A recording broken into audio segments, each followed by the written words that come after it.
Last thing I want to talk about briefly here before we wrap up the remainder of our class here are changes that are available to account-based plans for you employers that have health flexible spending accounts and dependent care flexible spending accounts, otherwise known as DCAP, dependent care assistance programs.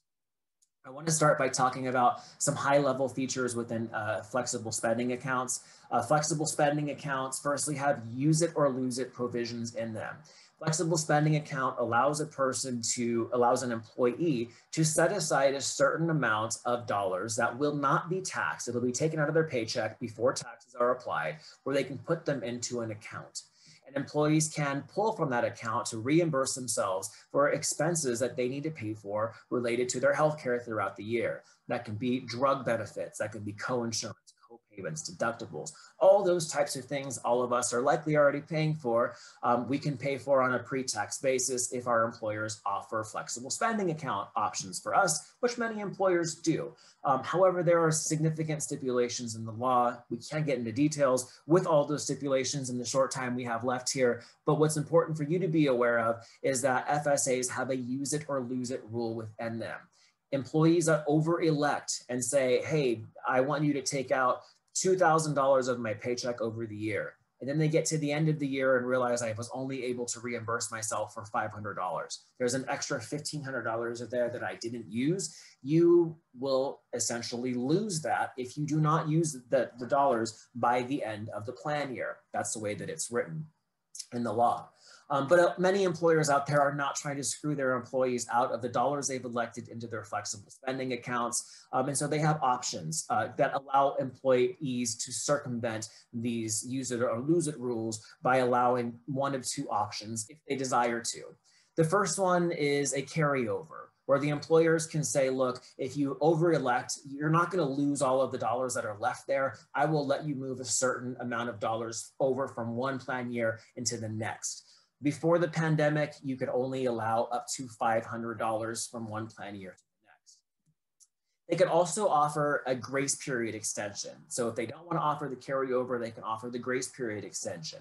And that says your plan year is 12 months, but if you over-elected, you didn't use all of the funds in there, you then would get an additional 2.5 months to continue incurring expenses to reimburse yourself for, so that you can use your dollars that you've elected before they've been lost. Before the pandemic, these were restricted to 2.5 months. You couldn't allow the grace period for longer than 2.5 months. Also, another thing to be aware of about health flexible spending accounts is that health flexible spending accounts, when an employer has one, the employer also has what's known as a premium only plan, which allows employers to take benefit contributions out on a pre-tax basis. Of course, employers can simply have this premium only plan without a health flexible spending account. If they do, it simply tells the IRS the employer has the ability to take dollars out of employees' paychecks to let them fund their benefits on a pre-tax basis. A caveat of this, though, for the flexible spending accounts and also for employees paying for their benefits with pre-tax dollars, is that the elections the employees made are irrevocable. So you need to keep whatever elections you've made until the conclusion of the plan year, because you're paying for benefits with pre-tax basis. So there are significant changes that were made available to employees in relation to the pandemic because of some of the challenges that we've experienced in relation to the pandemic that have been problematic with the continuation items that I just explained to you, the carryover provision and the grace period. The first one allows a carryover of unused funds for the plan year. So that has been in existence for a long time. But a lot of people made their FSA elections at the beginning of 2020, not knowing that a pandemic would be here. And of course, a lot of us / all of us had to delay any elective surgeries that we might have otherwise elected for in our flexible spending account. So people could have significantly over-elected their flexible spending accounts and were not able to use their funds because of the pandemic. So this applies to health flexible spending accounts and dependent care flexible spending accounts. Dependent care flexible spending accounts is basically the same thing as a health FSA, although it allows an employee to use pre-tax dollars to pay for dependent care services if their employer has that plan. And this allows employers to change those use it or lose it rules for employers that have plan years ending in 2020 or ending in 2021. They can allow 100% of unused funds to be carried over from one plan year into the next, as opposed to the normal cap, which is $500. Right now, there is no cap on the carriers, again, for plan years ending in 2020 or in 2021. Employers do not need to offer this extension if they don't want to. However, they can at their discretion, and most employers have made this change. Another thing to be aware of is that there are special allowances permitted with regard to the grace period options, where again, normally an employer could say, if you didn't use all of your funds, we can give you an additional 2.5 months to incur new funds and to reimburse yourself for them. This period can now be changed. And because of the pandemic, again, people are in unique circumstances. The employer can say, not only will we allow you to have a grace period for 2.5 months, in fact, we can allow you to have a grace period of up to 12 months to continue using your funds because so many people were unable to use them as they relate to the pandemic. Again, this is not a required option, but this is an option that's available to employers at their discretion if they decide to offer it. Also, there is a post-termination health flexible spending account, health flexible spending account spend down. When you terminate your eligibility for the plan with the employer, you lose eligibility for your FSA. Now you can continue that on COBRA if you want to, but a lot of people don't. Doesn't make sense to do so. When you otherwise terminate your employment with your employer, you lose the funds in your FSA account unless you continue it via COBRA. A lot of people were suddenly without work and they couldn't continue their plan via COBRA if they wanted to.